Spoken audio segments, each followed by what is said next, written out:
এভাবে চিংড়ি দিয়ে মেচুরি রান্না করে খেয়েছেন কখনো? এটা খুবই উপকারী একটি খাবার। এতে কোষ্ঠকাঠিন্য কমে, রক্তচাপ নিয়ন্ত্রণে থাকে, হাড় শক্ত হয় এবং ত্বক ও চোখের স্বাস্থ্যের জন্য এটা খুবই ভালো। কারণ এতে রয়েছে প্রচুর ফাইবার, ভিটামিন এ এবং সি এবং অ্যান্টিঅক্সিডেন্ট।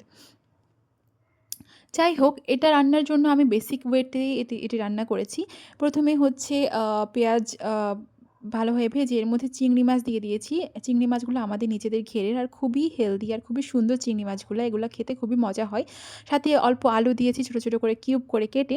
তারপর মেচুরিগুলো দিয়ে দিলাম এবং এটাকে ভালোভাবে আমি রান্না করব। এখানে আমি মসলা হিসেবে ব্যবহার করেছি রসুন বাটা, জিরা বাটা আর সামান্য আদা বাটাও ব্যবহার করেছি। এতে আপনার এই কাঁচা, কাঁচা ফ্লেভারটা থাকবে না। তারপর অল্প, অল্প করে পানি দিয়ে যতটুকু দরকার হয় এভাবে সিদ্ধ করে প্রপারলি রান্নাটা করে ফেলতে হবে। এটা এতটাই ভালো খাবার, এতে এত পরিমাণে অ্যান্টিঅক্সিডেন্ট থাকে। তবে এটাতে অক্সালেট ও পিউরিন থাকায়